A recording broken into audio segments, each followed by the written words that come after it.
بسم اللہ الرحمن الرحیم. ناظرین السلام علیکم. ناظرین آج ہم بات کریں گے ایک تو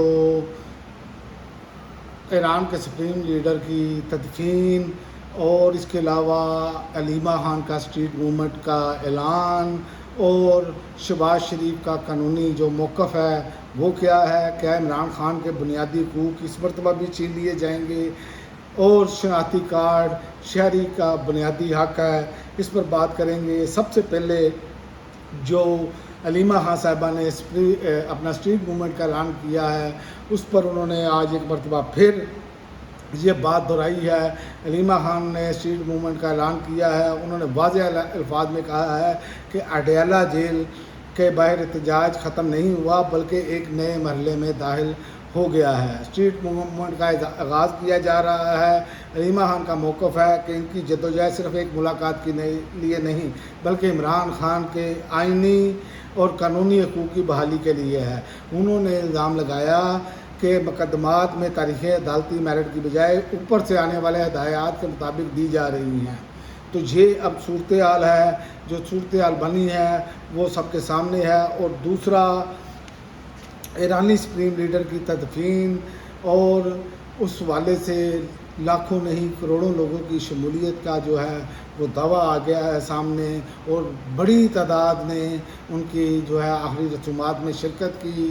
اور آیت اللہ خامنائی کو جو ہے شہید کو انہیں مشہد میں روضہ امام رضا کے ہاتھے میں سپرد خاک کر دیا گیا, جبکہ کروڑوں افراد نے ان کی نماز جنازہ اور تدفین میں شرکت کی. یہ ایرانی دعویٰ بھی ہے.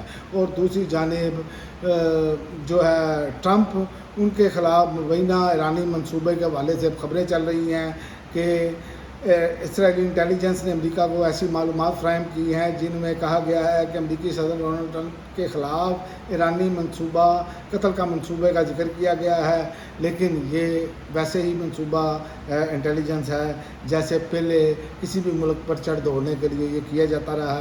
اب بھی اس کی کوئی تصدیق شدہ کوئی ایسی بات نہیں ہے.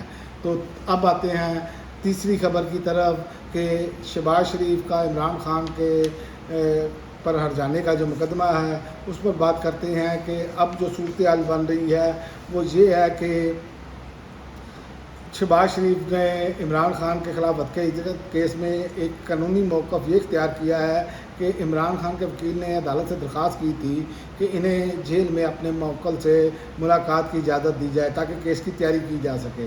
اس پر وزیر اعظم شہباز شریف نے اپنے جواب میں اس درخواست کی مخالفت کرتے ہوئے موقف اپنایا کہ یہ درخواست مقدمہ طول دینے کی کوشش ہے. اگر ملاقات کرنی ہے تو جیل ضرورت کے مطابق سپرنٹینڈنٹ جیل سے رجوع کیا جائے.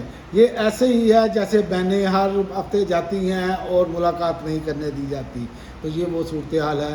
لہذا عدالتوں کا امتحان شروع ہو چکا ہے کہ عدالتیں کیا مزید اپنا جو ہے یہ ثابت کریں گی کہ وہ 27ویں 27ویں آئینی ترمیم کے بعد اب اپنا کوئی آرڈر جاری نہیں کر سکتی, ہدایات کے مطابق ہی جاری کریں گی, کیونکہ علیمہ خان نے بھی یہی الزام لگایا ہے کہ جو اوپر سے ہدایات آتی ہیں اس کے مطابق یہ عدالتیں چل رہی ہیں.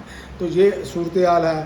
اور دوسرا شناختی کارڈ کے بلاک کے حوالے سے میں آپ کو بتا دوں کہ عدالت کا ایک بڑا فیصلہ آیا ہے کہ عدالت نے کہا ہے کہ قومی شناختی کارڈ کسی بھی شہری کا بنیادی شناخت ہے, اسے بلاک کرنا معمول کا اختیار نہیں. عدالت کے مطابق شناختی کارڈ شہری کی قانونی شناخت ثابت کرتا ہے.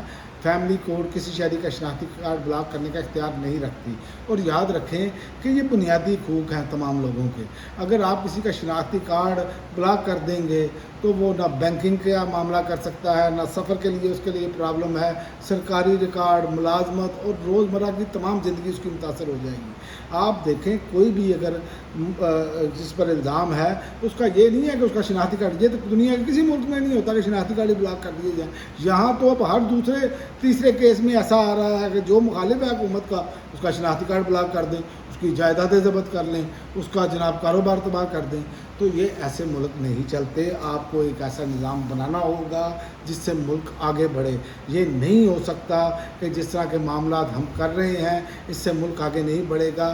ملک ہمیشہ یاد رکھے رول آف لا سے بڑھتے ہیں آگے, انصاف اور سب کے لیے ایک جیسا انصاف. اب اس میں امتحان ہے کہ کیا صورتحال بنتی ہے آئندہ آنے والے دنوں میں, کیونکہ آپ دیکھیں کہ پی ٹی آئی ایک بار پھر سے احتجاجی تحریک جو ہے وہ چلانے کی تیاری کر رہی ہے، اور اگر یہ پورے ملک میں احتجاجی تحریک چلانے میں کامیاب ہوتی ہے تو حکومت کو جو ہے وہ گھٹنے ٹیکنے پڑیں گے۔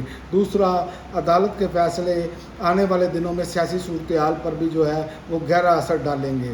اور تیسرا یہ ہے کہ جو عالمی سطح پر ایران اور اسرائیل کے درمیان اس ٹائم کشیدگی بڑی ہے، وہ ایک تشویش کا باعث بن چکی ہے۔ کیا معاملات اب آگے جا کے معاہدے کی طرف جاتے ہیں کہ نہیں جاتے، کیونکہ تدفین ہو چکی ہے، اور اب یہ خبریں ظاہر ہے یہ بھی چل رہی ہیں کہ ٹرمپ کے خلاف جو ہے وہ ایران نے کوئی قتل کا منصوبہ بنایا، ایسی خبریں بھی چلائی جا رہی ہیں۔ تو یہ اب آنے والے دن انتہائی اہم ہوں گے، کیونکہ اس میں عالمی حالات بھی اور پاکستان کی جو اندرونی صورتحال ہے، سیاسی بھی، اور جو دہشت گردی کے معاملات ہیں، یہ سارے کے سارے کنیکٹڈ ہیں۔ یہ صورتحال کس طرف جاتی ہے، آئندہ آنے والے دن جو ہیں وہ اس میں انتہائی اہم نظر آ رہے ہیں۔ اب تک کے لیے ناظرین اتنا ہی، اگلی ویڈیو تک اجازت دیں، اللہ حافظ۔